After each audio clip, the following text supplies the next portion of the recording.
Ito ang oras ng biyahe ko ngayong 2024. Samahan nyo akong magbiyahe para mapakita ko sa inyo ang ganda ng mundo.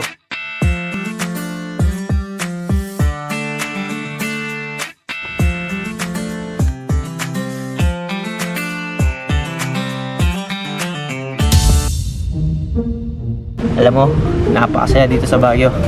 Joke lang, dungawan lang to, pre.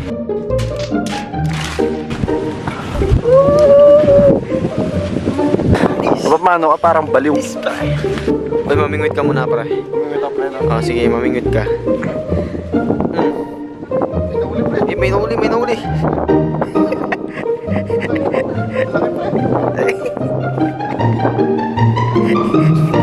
Yan.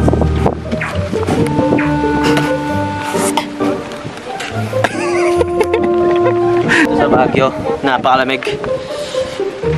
1st January. Ito yung first vlog natin sa January. Pumulog ka dyan, pre, loko. Hindi ka ma-upload, loko.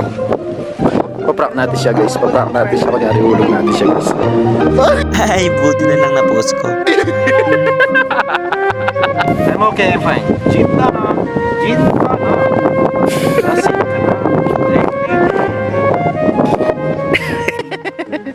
Jeez. Yan na, pre. Ikaw ba, naranasan mo na bang malungkot, pre? Wala ko mamili na ako. Low. Naranasan mo na bang lumungkot, pre? Lagi, pre. Lagi ko nararanasan yung lungkot na yan. Pero hindi ko may iwasan pa rin. Siyempre, kailangan natin. Parang nagrarap ka pa. Kailangan natin sumaya sa buhay. Hindi naman puro lahat ng oras or panahon na malungkot ka. Kailangan mo din libangin yung sarili mo. Pero pre, ano ba yung balak mo bang gawin sa buhay mo? Bukod sa pagbablog, pre. Siyempre, magtrabaho, tapos matapos yung pag-aaral. Para pagdating ng araw, lahat ng paghihirap mo sa buhay, meron nahulog na at namatay na. Yun, amen. Pero alam mo ba, bago kami nakapunta dito, bukod sa malayo ang lugar, pangit din ang daan. At hindi lang yun, kung kami nakapunta dito, nag-film na kami sa Aquino. This old Aquino house dito sa Concepcion, Tarlac. At dekadang taon na ang nakakalipas. At nandito pa mga lumang retrato. Retratong memorabilia nung nagkakasayahan pa sila. At meron din dito na mga gamit na nananatili itong matibay kahit sa tagal na ng panahon.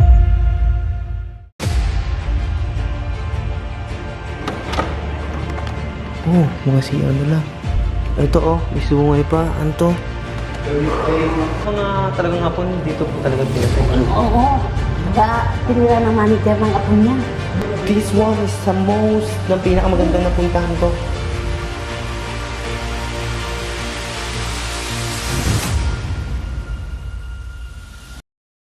At yun, guys, nagsasaya na kami kasi mamaya magkakatakutan na doon sa deadly road na sinasabi nito.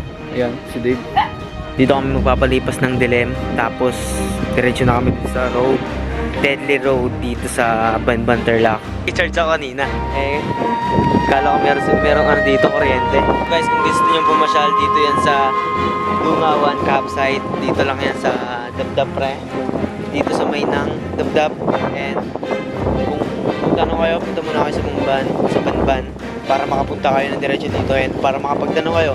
And dito na kayo mag-vacation.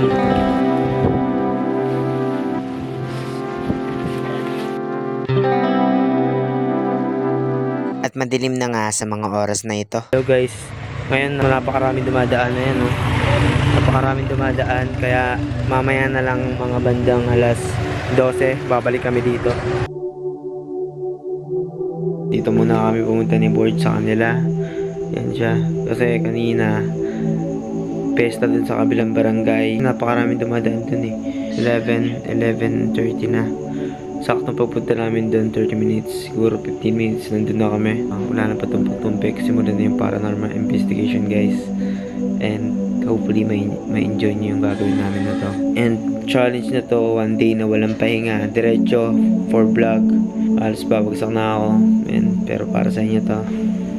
And I love you all.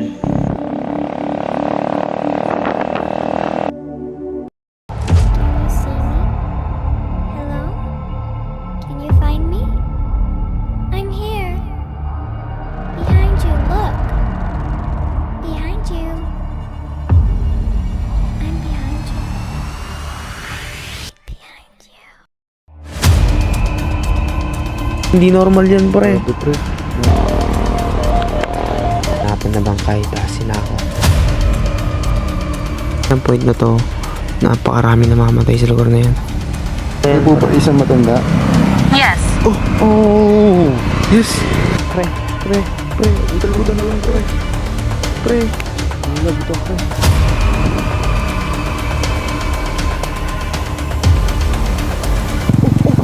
Yung kaliwa ko.